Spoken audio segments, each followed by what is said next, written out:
They went on a 13-day cruise with their kids. They can handle this. Oh, my gosh. Anyways, all right.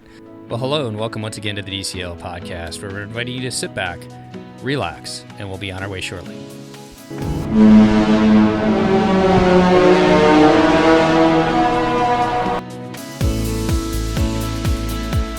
Well, welcome back to the DCL podcast, your podcast to help you and your family cruise a little bit smarter. And I'd like to welcome back to the show our co-host, Christy Pudick of PackYourPixieDust.com. How are you doing today, Christy? I'm great. How are you? Can I say that faster? You did really well. I'm so impressed. And there was no stuttering or anything. And all the words were correct. I know. Like, it's almost like I practiced it, didn't it? It's almost like it's our 100th and one or something show. 100 and something show, yeah. Exactly. Show. Well, I'm pretty excited about this show because we have talked to one other person who's done this cruise, but we haven't talked to a whole family that's done it. And before we get into the cruise itself, I'd like to welcome to the show Kim and Micah from the Seattle area. How are you doing today? We're doing great. Thanks. Yeah, doing awesome. Thanks. Well, thank you guys so much for reaching out and being willing to share your cruise with our listeners and whatnot. So let's just kind of jump into it. What cruise did you guys just go on this past spring? So in May, we went on the 13-night transatlantic from Miami, and we ended in Barcelona. That's so awesome. It was amazing. We absolutely loved it. And in school, we've been studying the explorers, and so we were able to actually do the Christopher Columbus backwards. And so the kids got to have that kind of practical idea of what traveling across the Atlantic was. So super excited that, it could be a learning experience as well as fun for the family. How old are your children? So we have a boy who just turned 11, a boy who is 8, and a girl who is 6. So I'm hoping, I'm looking at these ports, and you're right. It's exactly almost, the opposite of the way Christopher Columbus came. But I hope that you kind of let them know that accommodations were a little bit different for you guys versus them. Oh, yeah. They learned all about hardtack and worms in the bread. And so, yeah. Yeah, we actually didn't let them eat any of the cruise food, and we just, had hardtack. No, I'm kidding. little bit of juice so they didn't get any scurvy on the way too. So exactly. That's right. Yeah. Yeah. All right. Well, let's get a little bit about your guys' background. Let's talk about the Disney. Are you guys huge Disney fans? Do you guys go to the parks, or how did you find Disney Cruise Line? So I grew up with Disney, and we would go to Disneyland on the West Coast every few years. And then we ended up going on a Carnival cruise with my family. Before we had kids, and it just wasn't our thing. And we thought, if we ever go on a cruise again, we want to try Disney. And so once all of our kids were old enough, we decided to try a 4-night Bahamas cruise on the Dream and loved it. And so then we decided we want to do this, but longer, because we didn't have enough time on the 4-night to do everything we wanted to do. And we thought, well, hopefully in 13 nights, we'd have enough time to do everything we wanted to do. Yeah. You didn't, though, did you? No, we didn't. No. Yeah. We got to go back. That's true. I'm a latecomer to Disney, and my wife actually introduced me to Disneyland. When we were dating, we were talking about Disneyland, and I said, well, I've never been to Disneyland or Disney World. And they said, what? And, her parents are, they've always gone on trips. So they organized a trip, and we went to New Year's, right? We spent New Year's down there. New Year's Eve, yeah. And it was amazing. And I'm from the Midwest originally, so it was a huge trek to go either direction. But now that we're on the West Coast, makes it easier for us. So I fell in love with it, and we've just been having fun going as just the two of us, and then now going with kids. So it's been a fun adventure. I was going to ask how short the Carnival cruise was. It was a 7-night, I think it was a Western Caribbean. Because I feel like the Carnival cruises that are week-long are similar enough. I mean, it's not Disney, obviously, but it's not totally usually the fun ship, the party ship of nonstop drinking. And so the shorter cruises are for sure. And so I wondered if it was a shorter cruise and you didn't love it, but it was a longer one. So that's interesting. I always like to understand people's thoughts. And the other part of what we really didn't appreciate was the casino, the onboard casino, and how you had to traipse through it all the time. And, some of our family actually just spend a lot of time in there. And so it, like the atmosphere of it just wasn't family. The entertainment wasn't our cup of tea. Yeah, the entertainment was a bit, it just wasn't family friendly. And so we thought, well, if we're ever going to take our kids on a cruise, I don't think this is the type of entertainment that would be appropriate for them. Sure. That's good feedback. Okay, go, Steve. Well, this cruise leaves out of Miami. How did you guys? So you guys are West Coasters like us, so we got to make the trek all the way across. You load up the camels and just start heading that way. Did you guys spend any time at Walt Disney World before the cruise, or do you guys just head to Miami?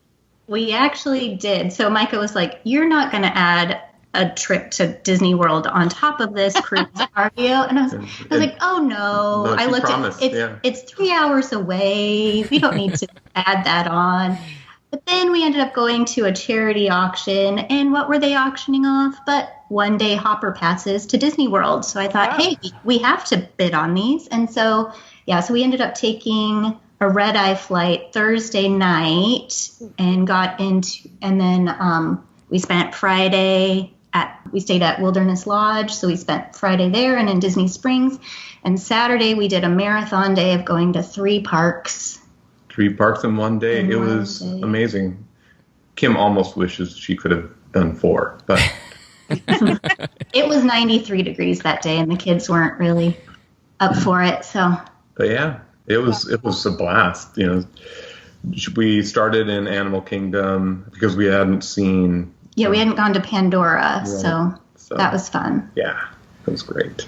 Did everybody ride Flight of Passage? We did, yeah. And it was our middle son's favorite. Like after the whole trip, the cruise and everything, I asked everybody what their favorite part of the trip was, and our middle son said Flight of Passage was his favorite thing, even though that was all the way at the beginning. Yeah. He still remembered it and loved it. Yeah, and my parents were with us, too, for the Disney World portion. My dad didn't really appreciate, he gets motion sick, so he did get a little nauseous on it, but it was a really fun ride, and we had lots of fun just doing Animal Kingdom and then Epcot and then Magic Kingdom and ending with fireworks and getting ready for our day to trek back down to Miami.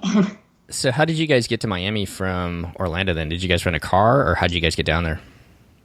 Yeah, we flew into Fort Lauderdale and we rented a car there, drove up to Disney World through the love bugs. I don't know if you know about the love bugs in Florida during that season, but just And then we drove back down to Fort Lauderdale, to the Miami airport, dropped off the rental car, and then went to the port. Yeah, and that was one of the things, like leading up to our trip, I started having nightmares about like the rental car breaking down or because we had missing the ship because it is a 3-hour drive. So it was a bit, nerve-wracking. And I was worried about, like I had read online, there was a shuttle once you drop off the rental car in Miami or Fort Lauderdale that will take you to the port. And then I was worried that there wasn't going to be one, but there was. And it all worked smoothly. But both my dad and I were nervous. So we got up at 5 that day, I think. And we were on the road before 6. Yeah. So timing. But everything worked out really well with dropping off the car, getting the shuttle, and we were to the port and in line for security by 11:30. So. Oh wow. Yeah. And did your parents go on the cruise as well, or? Yeah. So on the cruise, my parents came, and then also my brother and his partner came with us. So we had 3 rooms between all of us. So. Yeah. Oh, that's great. We had the kids outnumbered, so. So the way you got to do it. So this is just a total side note. Christy, any thoughts on this? We've never really talked about this, but we're actually doing a cruise with my brother and his partner and his family next August. And as far as linking up reservations, the only thing that I can think of that it really helps you is with dinner time. Any thoughts on that, Christy? We haven't really talked about that before.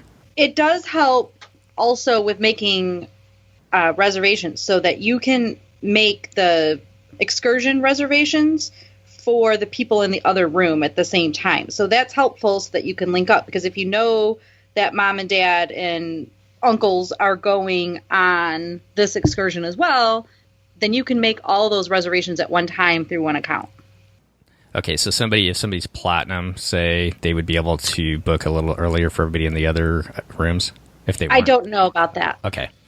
I just know, and Kim can perhaps, and Micah can answer this question, but for sure, when your reservation time opens, so if I'm gold and I'm traveling with a platinum person, but I can register for everybody at my gold through my account. Gotcha. Kim, Micah, any thoughts on that? Well, and once we got on, so before we're just silver, so we weren't able to book any of the like alcohol tastings or mixology classes beforehand. And so when we got on board, I went to guest services and was able to book it. And my brother and his partner weren't with us, but I was able to book them as well since we were linked. So that might be another reason to do it. Did you log in and try to book and they were just sold out?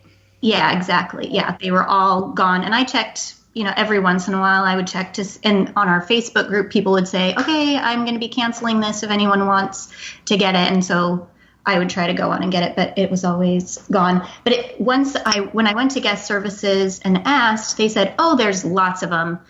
Do you want this day at this time or this day at this time? Do you want mixology? Do you want whiskey tasting? So it sounds like they probably opened up more the day of the cruise. They hold back quite a few reservations for everything. So if your cruise has a character breakfast, and I believe those are for cruises 7 days and longer. If your cruise has they all have the drink tastings or Palo brunch or dinner, they will hold back so that people who are in the earlier groups that might not be able to get a spot can go to guest services at the beginning and reserve it. Yeah, that worked out well. I think getting from the airport to the port, we've done that once, I guess, and it was pretty easy, whether you take the shuttle or even taking a taxi. They have fixed rates so for anybody that sails out of Miami, they have a fixed rate via taxi as well between the port and the airport. So that's the Miami airport and not the Fort Lauderdale airport. Correct. But you guys dropped it off at the Miami airport, right? Or did I? Yeah, we did. Yeah, we did. We picked up the car at Fort Lauderdale, dropped it off at Miami, and there was the free shuttle with the rental car. Yeah. Okay, so you guys get to Miami. It's a little bit different than Port Canaveral. It's kind of a generic port, but Disney puts all their stuff out. How was embarkation, getting through and getting on the ship? Yeah, so when we got off the bus, we didn't really know where we were supposed to go. There were just guys taking bags.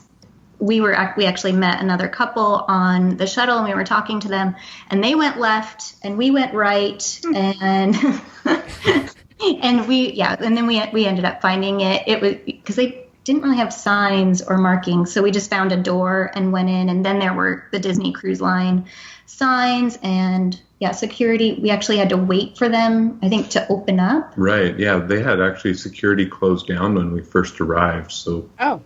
Kind of a big long queue. Now, I don't know if that's because if it was just closed down temporarily. It looked like they were waiting for more workers to come, like maybe they were just opening up. But yeah, security went smoothly. And then, of course, we get upstairs to the 3 lines, and we had to join our silver line, right? Yeah. And that took a while. I looked back at my pictures, and it looked like it took about an hour to get through the line. Oh, and one thing that was different is once we talked to the person and they gave us our Key to the World cards, they said, and we need your passports, and we're going to be keeping them so that we don't have to wake you up in the middle of the night to go through customs, which that was a little concerning, giving up your passport.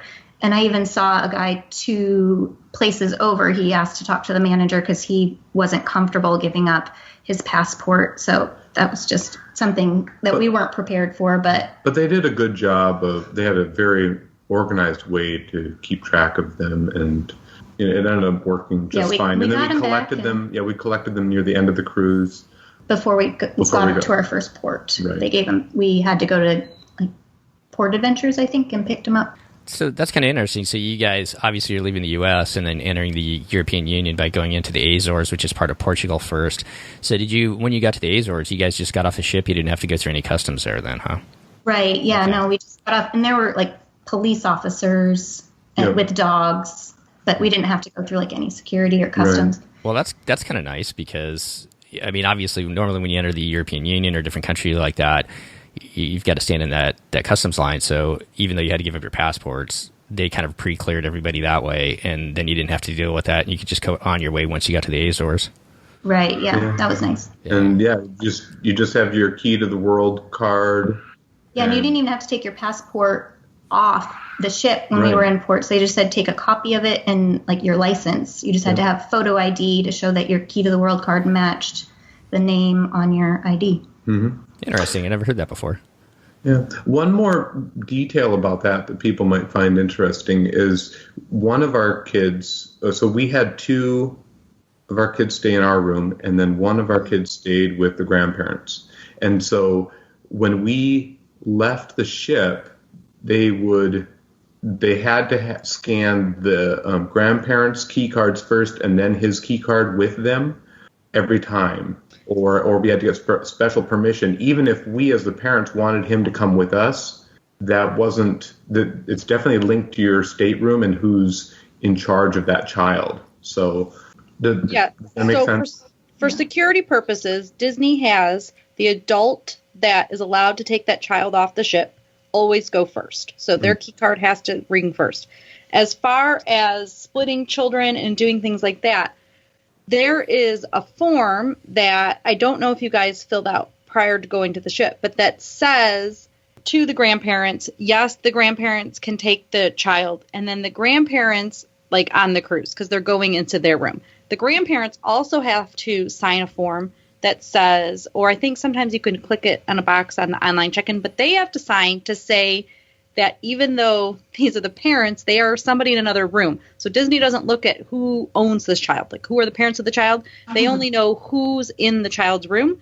Then for everybody else, they give permission. They can give permission to say that people in room, XYZ can take this child off of the ship. So then if they had given that permission, then you would have been able to get them off the ship on your own.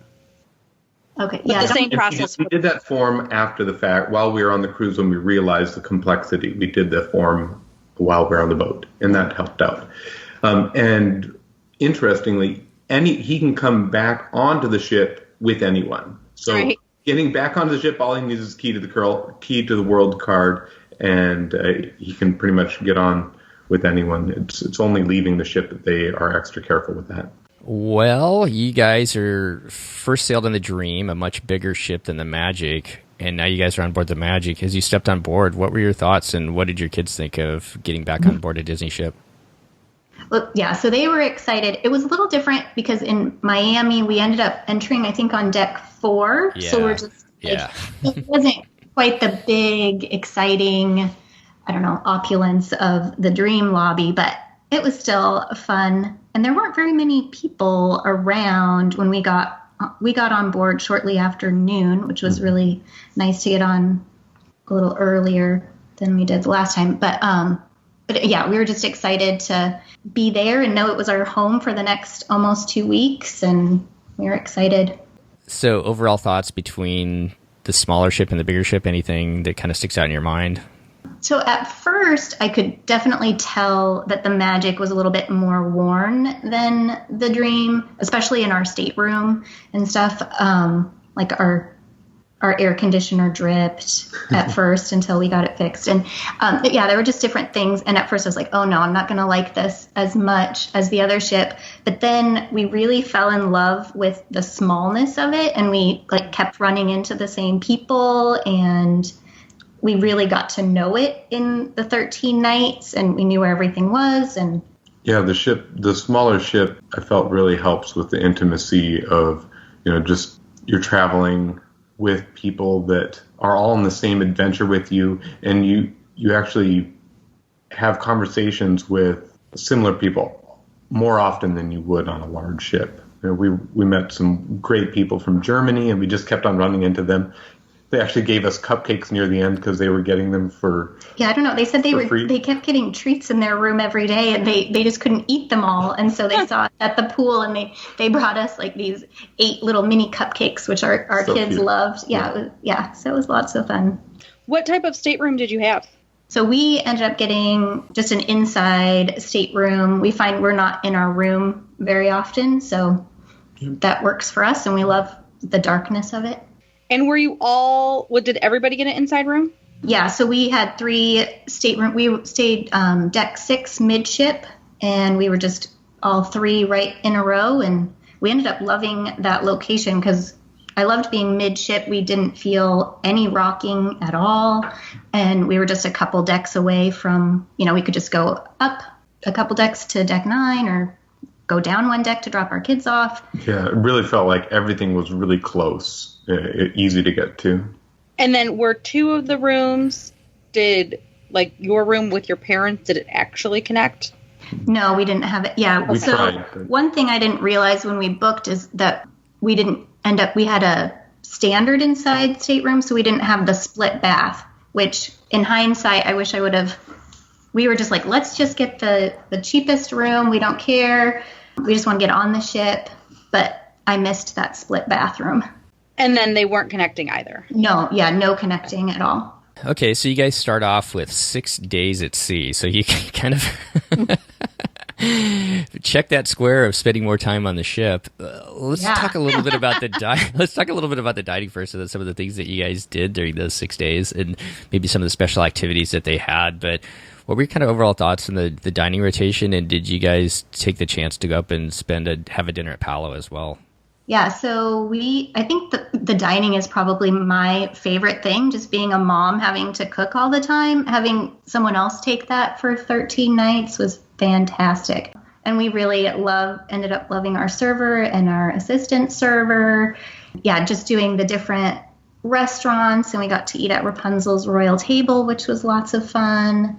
And before the cruise, we ended up booking a brunch with all 6 adults, and then Micah and I got to do a dinner at Palo. The 2 of us. Nice. So I'm just curious. So obviously, Rapunzel's Royal Table, they have a little show that they do. I know 2 nights on a 7-day sailing.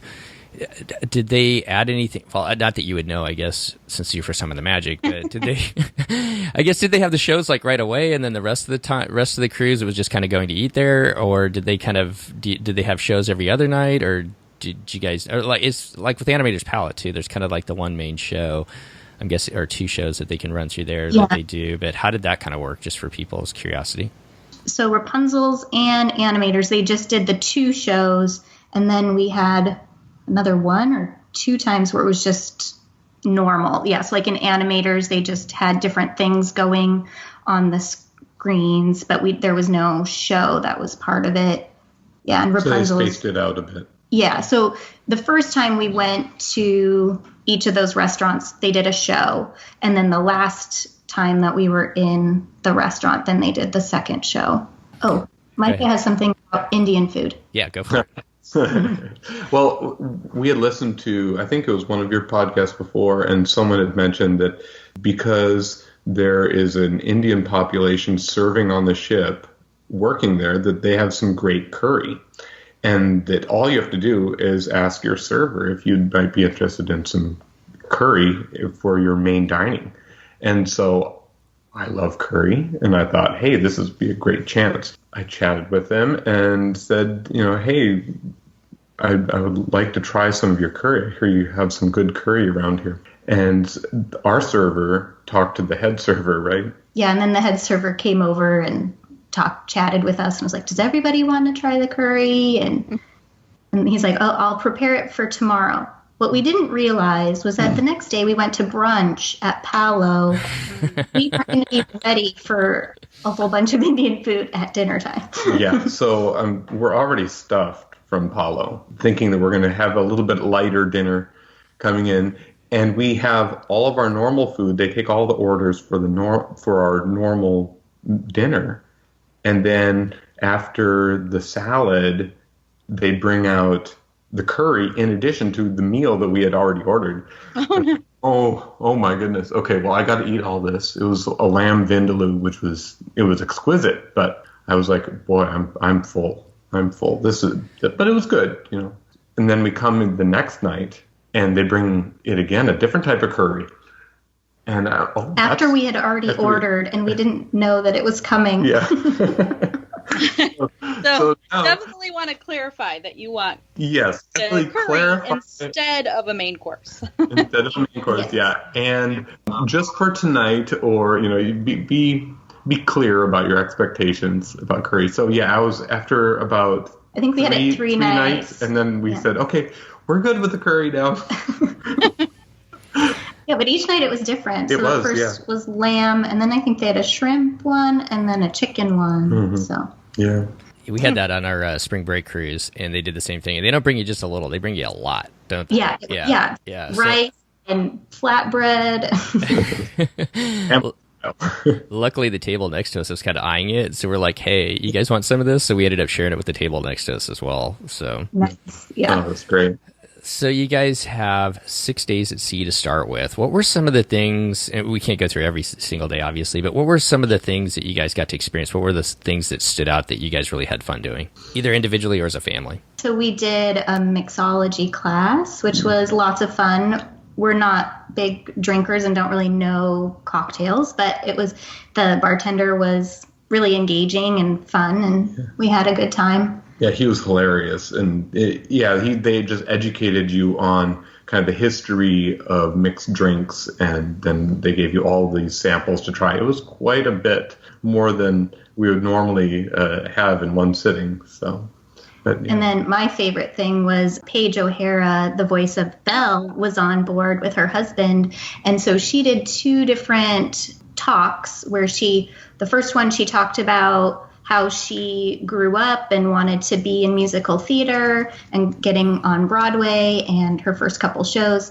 And then she touched a little bit on getting the part of Belle. And then the second time she talked about getting the part and what it was like to record and working with Alan Menken and Howard Shore and getting the film made. And then she had 2 separate Q&A times, which were really nice. They were in a smaller setting, and so anyone could ask her questions. And she autographed. Yeah, she is a Disney fine artist now, and so she paints different pictures, and so she brought postcards with one of her pictures and her headshot, and she was autographing those at one of the Q&As for anybody who wanted them, which was really nice. She was on my Panama Canal cruise and did very similar, basically I would say the same setup. It was fantastic. It was definitely a highlight for us as well. Yeah, it was really fun to hear her experiences and her working with Disney, and you could tell that she really loves Disney and how they treat their employees, which was good to hear. That was really, really neat to be part of. We also, I was going to say the kids, we love just going to the pool and hanging out with the kids. They really love being in the water, and so that was their favorite thing to do when they weren't going to the clubs. And watching the Funnel Vision. Yeah, Funnel Vision while they're just hanging out in the pool. Sitting in the hot tub. Marinating children. Which, that's one thing we really liked about this cruise was there were a lot less kids than on the Dream, so we felt like the pool was a lot more manageable than... But do you want to talk about the homeschool group that leading up to and then we met on board? Yeah, so on our Facebook group, someone organized a homeschool white elephant gift exchange. So that was our first sea day. We did that, so that was fun. It was just neat to know that there were other people, like-minded educators, bringing their kids on this trip. And I guess that's the one thing to kind of point out for a lot of people that might be asking is like, how did you get your kids out of school for that long at this time of year? It's kind of the time when the school is ending, and you guys are both homeschoolers, right? Yeah, so it makes it a lot easier. To do trips like this. School with us. Did the kids have to do homework on the trip, or did you guys do anything? No. Okay. We actually used a break week. Yeah, so we didn't really take a spring break. So we were part of a co-op, and our co-op took a break for spring break, and we just kept working through so that we could take a nice big long break in May. So let's talk a couple things about the kids. I know, Chrissy, you have a couple questions, but my big one is, did you guys do the aqua dunk? So Micah was excited about it. I was, yeah. I love that type of an experience, and my middle son said that he would do it with us, and he's a kind of more of a daredevil than our other 2 kids. So he and I went on it first, and then he tried to convince his siblings to try it. I think, was Caitlin not tall enough, or she was our barely... 6-year-old wasn't tall enough, so she couldn't do it. But our oldest one is more cautious, and we'd never got him to try it. No, he went up and stood in line for a while and then decided not to. But all the adults went on the Aquadunk, counting the Nana, the Papa, and the uncles. So we had a good time there. Yeah, I think once was enough for me, though. I would have been like your 8-year-old. No. The 10-year-old. Yeah. Yeah, I think he actually did get in the tube, and then he started crying. So the operator guy opened it up and was like, "Do you really want to go on this?" and let him out. So it is a little intimidating. Our youngest, the first time he went, he wasn't tall enough either, so he called it the Aqua Stunk because he couldn't go on it. And then the next time we were on board, he was totally nervous. But once he finally went, he loved it. He's kind of really our daredevil, which I was surprised he was nervous. But Christy, you had some questions about the kids, kind of talking about time zone changes and stuff. Yeah, so I wanted to talk about how many time zones, let's start, I guess, at the beginning. How many time zones or days did you guys adjust time? How did Disney do the time changes? I think it was 6 days, and it was 5 all at once. Yeah, 5. It was 5 nights in a row of 1 hour each night. And the first one was easy. The second one was okay. The third one was tough. Yeah, it definitely got harder. Yeah. And then I think we had the 2 port days. Right. Or one, no, we had the 1 port day in the Azores, and then we did 1 more. Right. So we had a 1-day break. Yeah. But we stay on a quite strict schedule here at home. Mm-hmm. Bedtime is at 8 o'clock. And so for the kids to be, staying up later than usual, and of course we had the time zone switch over to East Coast, and then these 1 hour time changes. It was challenging a bit, but the kids rolled with it a lot easier than the adults did. Yeah, they did great. We just learned once the show is done, we go to bed. Yeah, and so we tried to stick to that schedule because it was hard to get them up in the morning. Yeah, and we were the late show. Yeah, so we had first dining. Yep. Yeah, so I can't remember what time the show would get done, but then you get back to your room and the clock says 1 hour later than you're feeling like it is. And so they changed the clock for you each night. That was nice. So so if we headed to bed right away after the show, then we're pretty much set for the next day.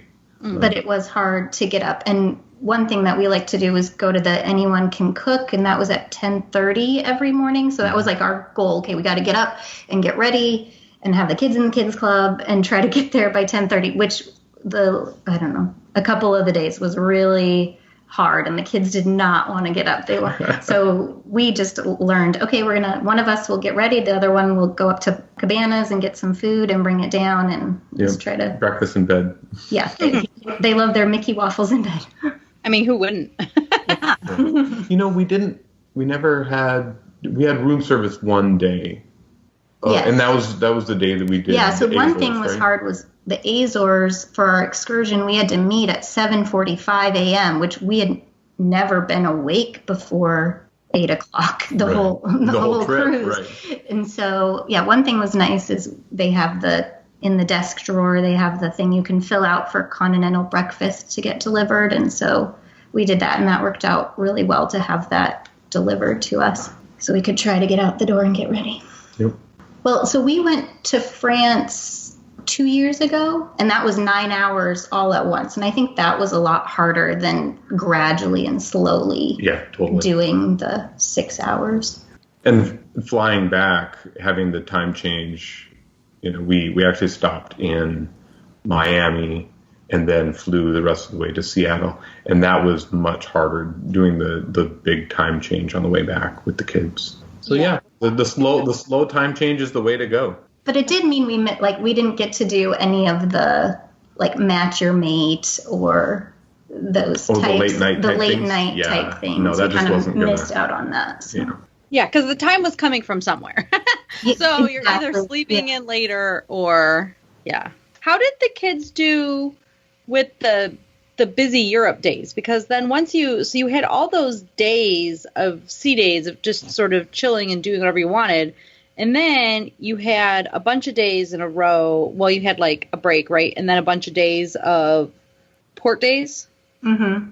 Yeah. So we had excursions booked just for the first 2 stops. And they did great with that because there was time where they sat in the bus, so it wasn't like too crazy. But then once we got to like southern Spain and it was warming up again, they just wanted to get back on the ship and go to the pool. Mm-hmm. But they did great. We walked a good amount in like Cadiz and Malaga. Oh yeah, we put in some good steps there. They're well traveled, so they're pretty good of going with the flow, and as long as we feed them with ice cream and.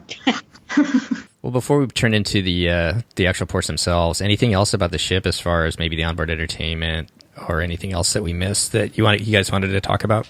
Yeah, so one of the fun things about it being a longer cruise is they add some different things. Like my daughter's favorite thing of the whole cruise was doing this officer hide and seek.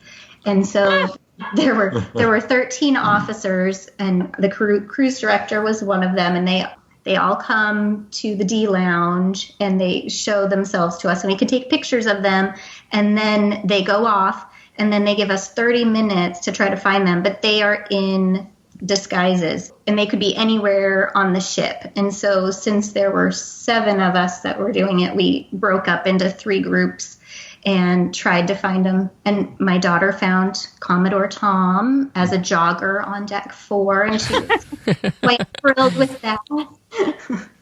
Yeah, and we went up to Cabanas and found a few people wiping tables in Cabanas and serving at the fruit counter. So, oh my God, that's hilarious! Some of them put on wigs or different hats, and so we were just laughing the entire time. So it was lots of fun. There were some people who were quite competitive and a little bit bent out of shape near the end when it came time to scoring, because I don't think some of the groups that gathered together and had more people looking, they would gather the points, little slips of paper from each officer, but they would have more people in their group gathered from the same person. And so it was interesting. I didn't realize that some people would get so competitive in the whole thing. But we had lots of fun. We had a blast. We enjoyed that. Oh, they also did a puppet class. Oh, that was so cool. And so since we had the Rapunzel show on board, they brought like Maximus out and showed. Oh, but we were sworn to secrecy, or we couldn't take pictures. Take video. Oh, that's right. Yeah. But that was so cool. Yeah, so I think that's one thing I enjoyed is they kind of, on the cruise, you could tell that they were really, encouraging young people if they wanted to go into theater. Mm-hmm. They had different things where they could go and learn just what goes into making a good show. Yeah. Yeah, the puppet workshop, they gave everyone a set of ping pongs with black circles on them like eyeballs. And so then there was a piece of elastic between the ping pong balls, and they would put them on your hand, on your fist, and it kind of made your hand into a mini puppet with eyes, and then your fingers and your thumb would be the mouth of the puppet. And they were teaching you how to talk properly, how to make it look alive, and it was a blast. They really do a great job of thinking, okay, what can we do to entertain people? Like something out of the box. What would be an added plus? I do love that Disney really puts thought into these longer cruises. Not, hey, we have them captive. They want to be here anyway, so who cares? We're not going to put any effort into it. I mean, they really put the effort into it, which I think is fantastic. Yeah, because there were things that we wanted to do that we didn't get to do because there just wasn't enough time. Not enough time. Yeah, I couldn't believe that we actually were going to go away saying, oh, there's stuff that I still wanted to do. Yeah, you think 13 nights? 13 nights you'd think would be enough. It's never enough. I still keep going back to Marcus Monroe's comment that we had on a couple episodes ago where he said that Disney Cruise Line is an entertainment company that owns that has cruise ships, and the other lines are cruise ship companies that have to figure out how to entertain you. So I don't know. It's kind of like you said. This is a whole total side note, but yeah, just really though, yeah. It is. It's that they're entertainment first, and that they figured out how to put us on a cruise ship. Right. Yeah. Right. So, and there is something to be said about that.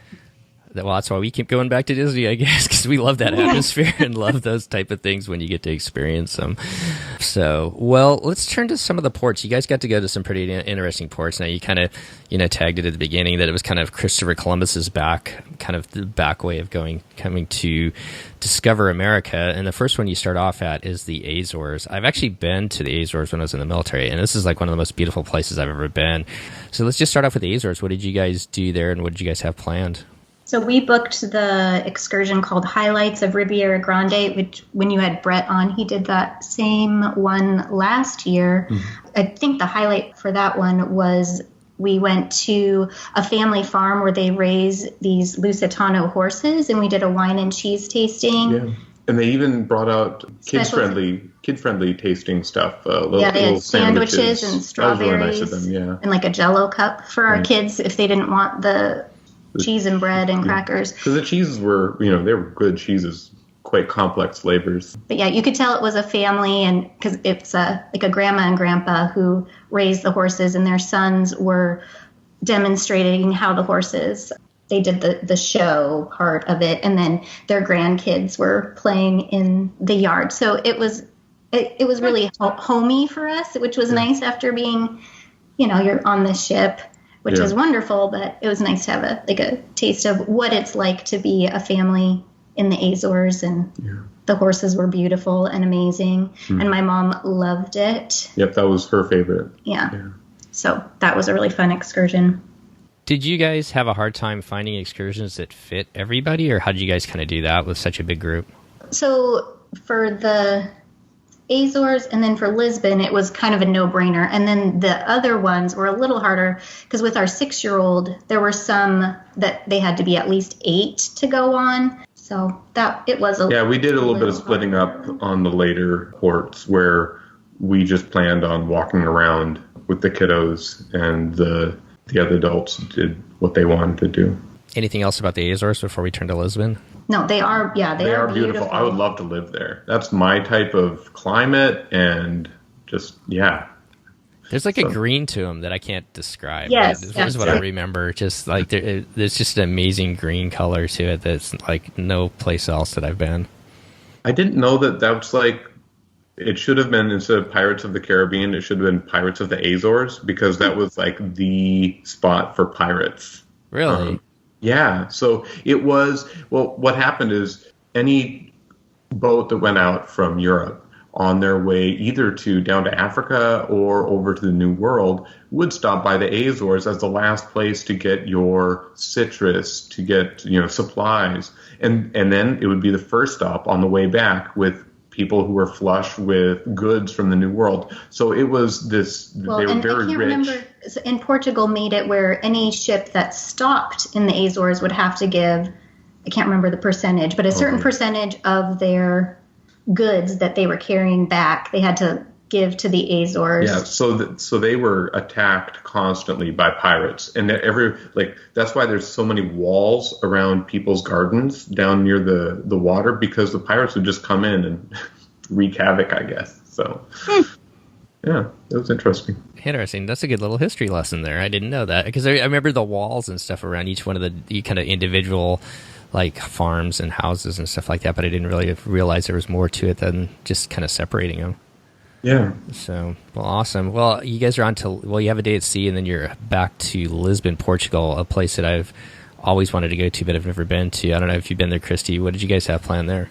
So we did the Lisbon Highlights, and we were really excited to go to Lisbon, but then we were a little let down. Yeah. Lisbon, it's really neat, but you can tell that this city used to be a world power, and now it's kind of faded. And so the historical side of it was amazing. And actually the Lisbon Highlights tour, our guide really got into the history, which, it was a great history lesson for the kids, but maybe too much so for some people in our group. My dad wears hearing aids, and so he only caught about half of what she said. So I think it kind of frustrated him that he couldn't hear because we were also in a group of like 40 people, and so she gave us these little like earbud things and a transponder that she would talk into her microphone and then we'd hear her through the earbuds. So that didn't really work for my dad, unfortunately. Yeah. But we got to see Vasco da Gama's tomb, and we had learned about him going around the tip of Africa, and so that was really fun. The tower, the Bellum Tower. And the Maritime Museum was lots of fun, just seeing like what they would bring back. It showed like all the different types of spices that they would go and get and bring back, and what the different ships looked like, and how the Portuguese were very inventive in the tools that they used for studying the stars. And yeah, they were so proud of all of the innovations in navigation that they had come up with or improved, and you could see the pride of the people in that. But then, and so I think since we were a bigger group, everything took longer than our guide thought, and so at the end we were supposed to do a walking tour of the oldest part of Lisbon called the Alfama Quarter, and you could tell she was really dissuading us from going on this. Because she's like, you have paid for it. It's part of your tour. But there's going to be a lot of pickpockets and the streets are really narrow. And so it's a lot of walking. And so strollers, you can't bring strollers. That was my favorite part of we ended up going on it because we were ready for it. But there were only like 8 of us, I think, that ended up doing the walking tour. Everybody else got scared off. So interesting, though. And just we got to see all of the fronts of the houses in the tile. Just beautiful. That was my favorite. It's probably better that they brought that group down to a little bit less people. With 40 people going through those narrow alleyways, it would have been pretty tough, huh? Yeah. It did make it more manageable. Christy, you had a question. Did you report that bit of discussion and perhaps the lack of timeliness of the guide to Disney so that they're aware of what happened? So I don't know if this is interesting backstory or not, but there was a group that they needed a restroom stop as soon as we got on the bus. Oh. So that's what put us behind. And so what happened is we pulled into where we were supposed to go to the Monument of Discoveries, and she's like, well, we have someone who needs to use the restroom. So the entire bus got out and went and used the restrooms. And there was a big, long line there because another tour bus had shown up where the restrooms were. So we got off at a delay that I don't believe was their fault. It just kind of ended up being unfortunate, the timing-wise. So, but yeah, I don't know. Do you think it would be worth, Yeah, we didn't say anything once we got on board. We were pretty tired by that point. So from Lisbon, you guys move on to southern Spain, as you were talking about. You go to Cadiz and Malaga. What did you guys have planned in these 2 different ports, and what were your thoughts? Yeah, so we didn't plan any excursions. So we just got off the ship in Cadiz and took a right and just kept walking. And it is a beautiful city. You could tell that we went to some really pretty gardens and found this one garden with a waterfall and ducks swimming around and a playground. So the kids loved that. And created our own walking tour. Yeah. So, perfect. Yeah, and we just walked around, got some paella. Mm-hmm. And then head back to the ship. And then how about Malaga? Am I saying that right? Yeah, Malaga, excuse me. So Micah did some Googling and found an old, Moorish fortress.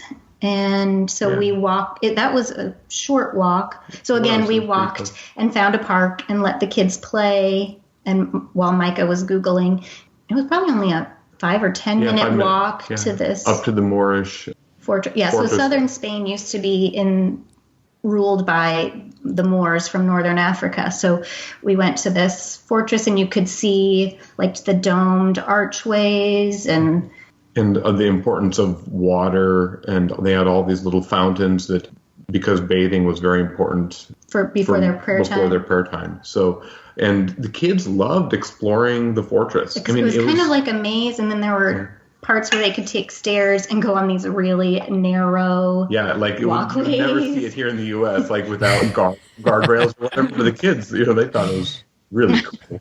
It scared us parents just slightly, but we were careful. And then they said we could go up to the palace, which was a 20-minute walk. What we didn't realize was it was very hot this day, probably, I don't know, somewhere in the high 80s. Yeah. And we walk up this pathway, but it is like it's like a switchback up this big hill. Yeah, in the sun mostly. Yeah, so we got very tired, but thankfully they had a little stand with coffee and popsicles that you could buy.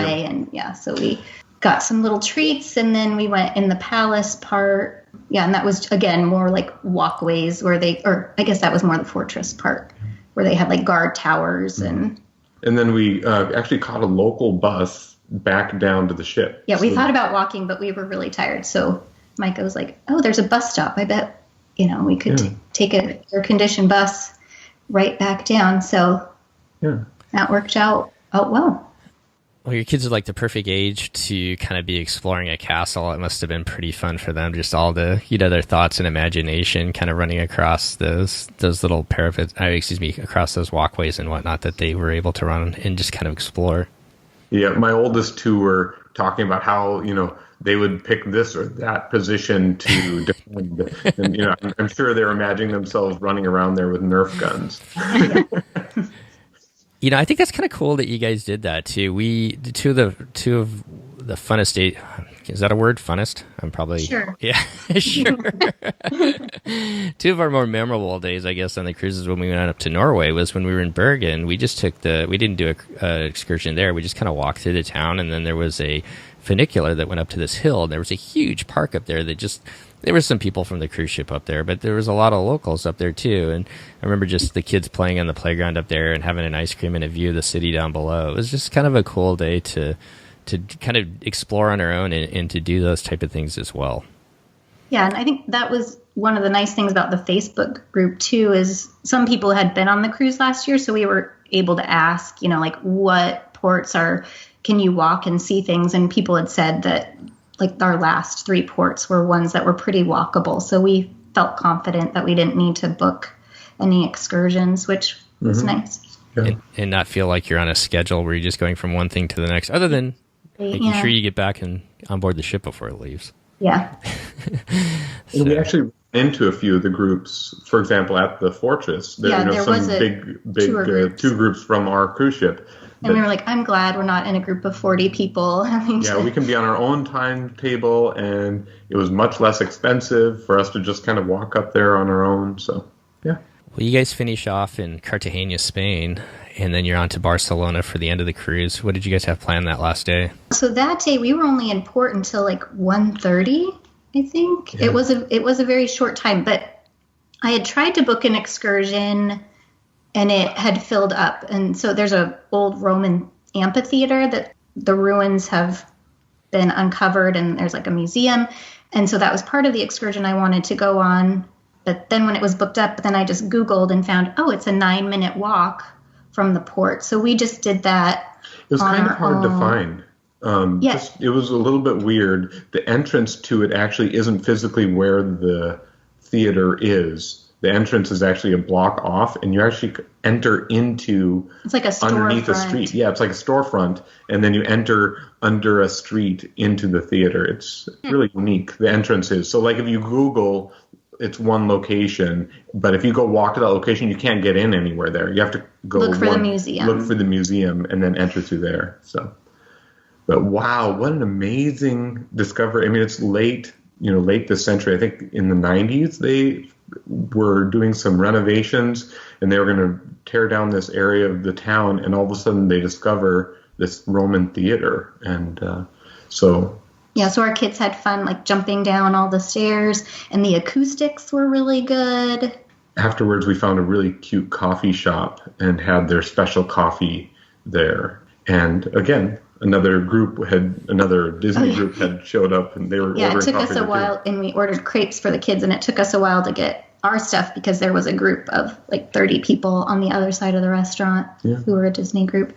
This was the first time Disney had gone to that port, and and I don't think they're going next year, but I loved it. I loved seeing the Roman amphitheater, but we were a bit on a time crunch because Aladdin had come out the night before, and so they were doing showings all that day on the ship, and so we wanted to get back for one of the showings because our kids really wanted to see it. So we kind of cut our time short there by a little bit and got back on board and watched the movie. That was pretty special. The kids, I would say that's one of their big memories, is being able to go to watch the movie more than once. We usually don't go to movies here, so being able to go to the theater on the boat, they thought that was pretty special. Yeah, and we were walking back to our room after we saw it, and my parents said that they were going, so the kids asked if they could go see it again. And we know we needed to pack up, so we let them go see it back to back while we packed up and got ready to get off. And I'm guessing, just like now, as you're talking about it, how fast those 13 days went by. It's just hard to imagine, isn't it, as you're packing up that last night? Yeah, that second week went, with all the ports, went by super fast. Yeah. Well, you guys had to end up in Barcelona. How was disembarkation there, and what did you guys have planned before you flew back to Seattle? So disembarkation was pretty smooth. We went to breakfast one last time to see our servers and got some pictures with them. And then we kind of just waited a little bit and then got in line and walked off. And it was a lot smoother than I thought it was going to. Had no problems finding our bags. And I was a bit worried. I was thinking about hiring a van to come get all 9 of us to take us to our hotel. But people in the Facebook group said that taxis were really easy. So we ended up getting in line for the taxis. And yeah, they were a bit surprised at the size of our group. Yeah, so we had to take, we took a small taxi and then a van. Yeah. But that worked out really well, and it was cheaper than if we had hired a car or a van to get all 9 of us. And they gave us their card at the end of the trip, and we called them and they said, just message us. So he said, just message me when you guys want to go to the airport, and I'll coordinate 2 vehicles to meet you here. Oh, perfect. Yeah, so he had his friend. I'm sure they're all about trying to get their friend's business. And so that worked out well. He was really nice. Yeah. Yeah. And so we stayed 3 nights in Barcelona and did all the Parkway and Sagrada Familia and had tapas. Yeah. And walked 10 miles a day. Yeah. Yeah, Barcelona was beautiful. Christine, any other questions before we kind of finish up? I was just going to ask, what was your favorite memory of Barcelona? I loved the Sagrada Familia because we booked our tickets ahead of time, and we got, I think it was like a 9 o'clock. So the morning sun was streaming through the stained glass windows, and it's just a beautiful, beautiful cathedral. And for our listeners, that is the cathedral that was started a million years ago, and they're still trying to finish it. They're saying they're going to finish it in 7 years for, I think the 100-year anniversary of the death of Gaudi, I think. Yeah. So they were working a lot on it when we were there. And the interior is complete, or just shy of complete. So you walk in and it is breathtaking, like no architecture you've seen. And you look at the pictures and it doesn't hold a candle to the reality of being in there. It was very special. For me, the highlight of Barcelona was the food. Well, that place we just stumbled upon and had, it wasn't paella, but it was like a seafood in rice, and just this hole-in-the-wall cafe. We were just walking through the old part of Barcelona, and we were all hungry, so we stopped at this place, and they treated us so wonderfully and had some amazing food. Well, kind of thinking back on this trip, this is a cruise that I think a lot of people would love to do. They find it, but I think they're probably like us, maybe where they find it hard to fit in their schedule sometimes.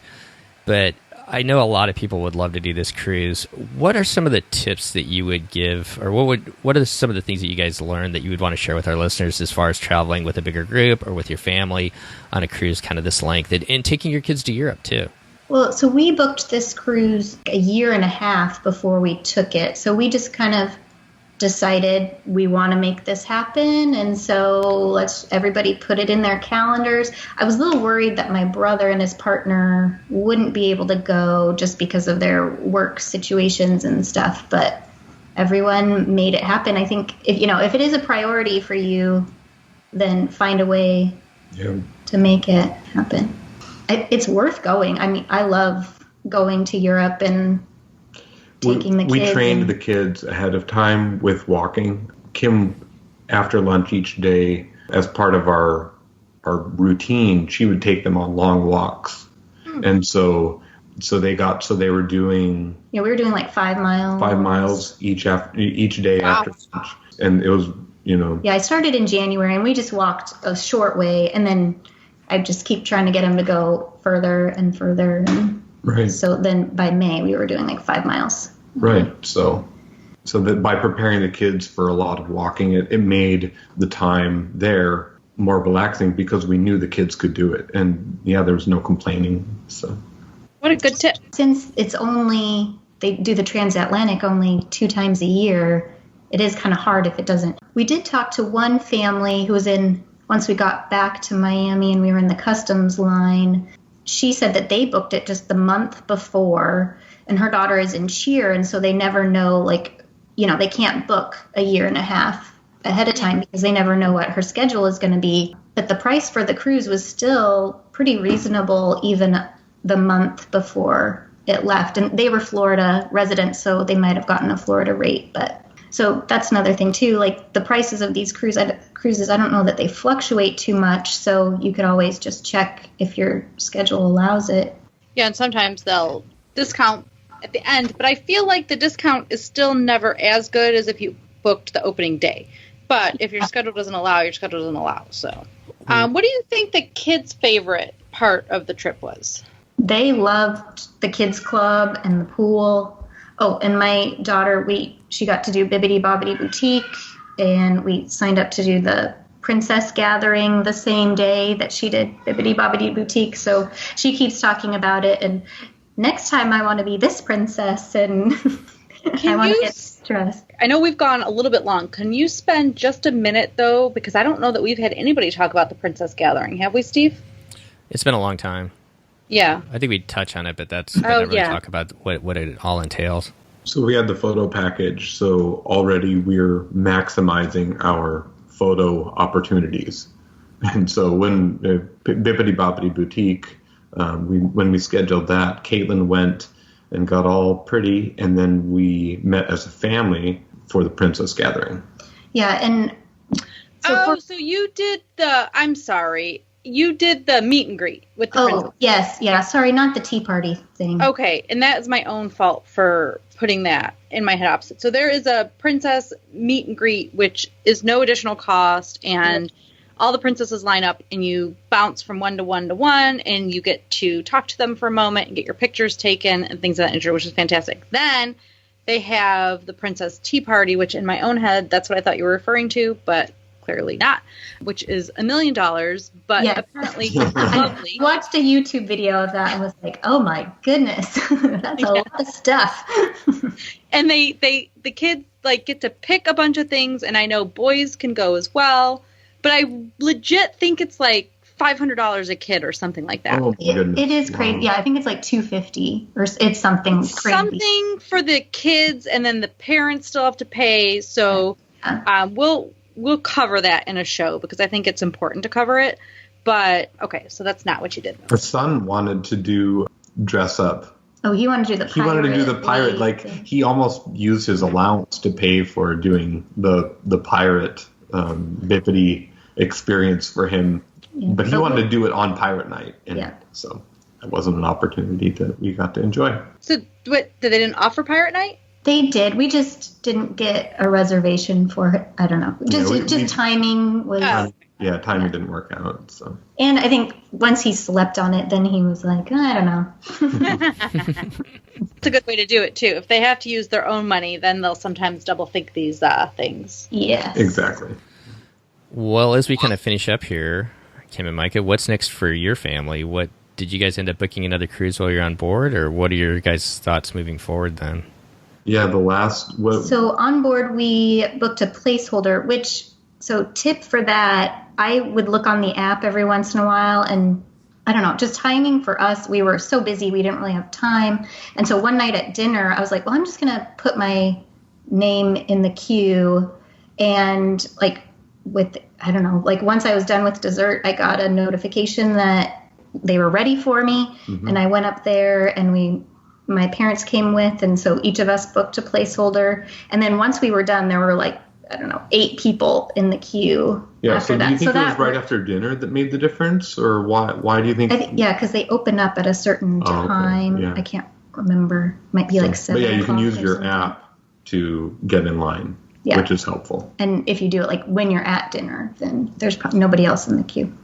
Yeah, so we booked a placeholder, and then when we got home, we waited until they came out with the new sail dates, and we booked the Panama Canal for November 2020. Wow. We're excited. We love these cruises. That's right.